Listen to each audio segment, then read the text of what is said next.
Hello guys, welcome again to another segment yemaconfessions. Okay, ngatinzwe nyaya yedu yatauya nayo muzwara nhasi.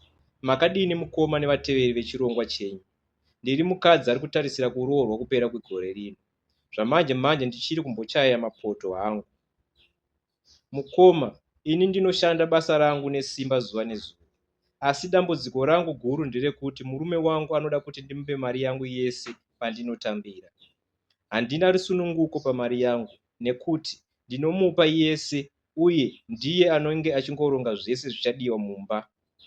Anenge akatogara nekapepa pasi achinyora nyora. Mari yese inogara naye uye haadi kuti ndive nechero shoma yandinoshandisa kana ndatambira. Chinonyanya kundirwadza ndechekuti murume wangu anonyanya kuchengetedza mari zvekuti ini handitozokwanise kuzvirukisa musoro staira yandinoda kana kuti ndinzi ndazozvitengerawo tunonaka. Hapana. Ever since nditange kushanda kwangu handigoni kuzvitengera chero chinhu chinondifadzawo mwoyo wangu. Dai achizondiendesawo out zvaive nani, kana kuti kumbonditengerawo tumagifts handizonyanyi kuona kana kufunga zvakawanda. Dzimwe nguva ndinozvibvunza, ndini ndoga here ndiri kusangana nezvakadai kana kuti ndo zvinoitika kuvakadzi vakawanda vakaroorwa. Kuvakadzi vose vari mudzimba, ndiwo maitirwo azviri kuitwa here kwenyu akadai, kana kuti kune vamwe vanotoshandisawo mari dzavo zvavanoda pasina kudzvinyirirwa. Ndinoomerwa nekuti dzimwe nguva ndinoona sekunge handina simba rekutaura kana kuramba, nekuti murume wangu anenge akanganwa kuti ini ndinoshandawo nesimba kuitira kuti upenyu hwedu huve nani. Asi handisati ndambozvispoila nekuti mari yangu inongoshandiswa ndisina chandinenge ndataura pamusoro payo. Handichazivi kuti ndoita sei. Pane here vakadzi vakambosangana nedambudziko rakafanana nerangu? Is there a way ingandibatsire kuti ndive free panhau iyi so that murume haazoone kunge ndiri kudhimanda mari yangu oro kucomplaina? Ndo nyaya yavanzvadzi vedu iyi. Vanzvadzi, you need to communicate. Mumuudze murume wenyu how you feel, and iye anofanira kutaura why ari kuita maitiro iyayo. Maybe ndipo pane yaari kubatanidza kuti agozowana kuti akuroorei. You never know. Chandokwanisa kukuyambirai ndechekuti mukasakasika kutaura munogona kusvika pakupesana zvototadza kuenderera mberi nerudo rwacho. Okay, ngatinzwe nyaya yedu inotevera. Nyaya yedu inotevera yakamira yakadai izvi. Ndakapinda pabasa pandiri zvino mugore ra2011. Zita rekambani handichataure hangu nekuda kwekuchengetedzawo zvakawanda. Panguva yandakapinda basa ndainge ndichangopedzawo chidiploma changu pagweru papoli. Zvekutozoita diploma dzainge dzatove shungu nekuti ndainge ndamboedzawo zveapprenticeship pandakapedza form 4 kumakambani mahombe muno munyika yedu. Ndikatoona kuti vanhu vacho vandaisangana navo vaitoda kunditorera advantage. So I decided to upgrade myself.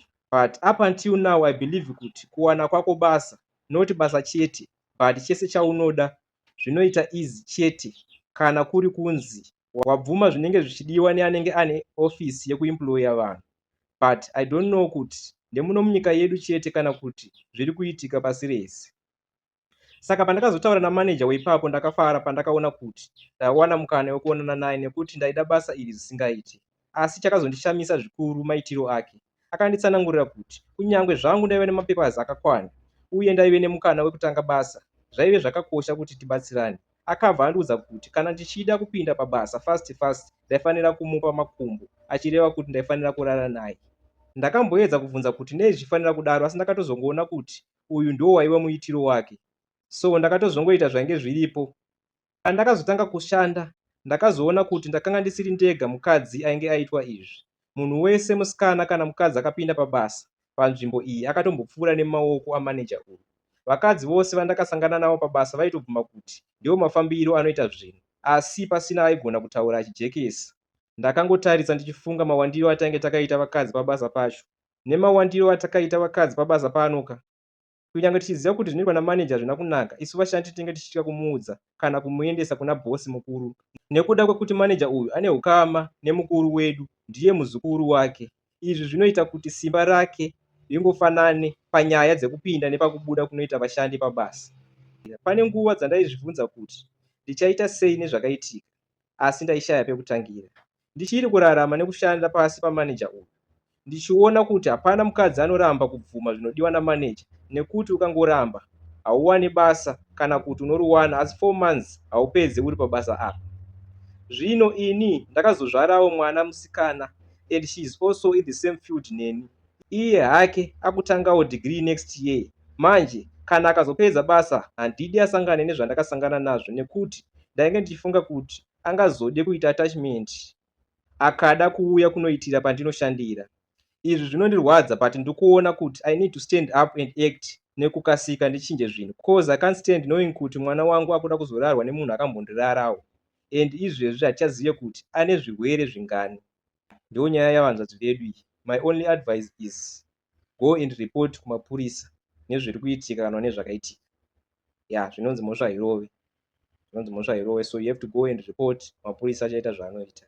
Okay, tokutendai nekuteerera. Tisangane zvakare pane chimwe chikamu. Thank you.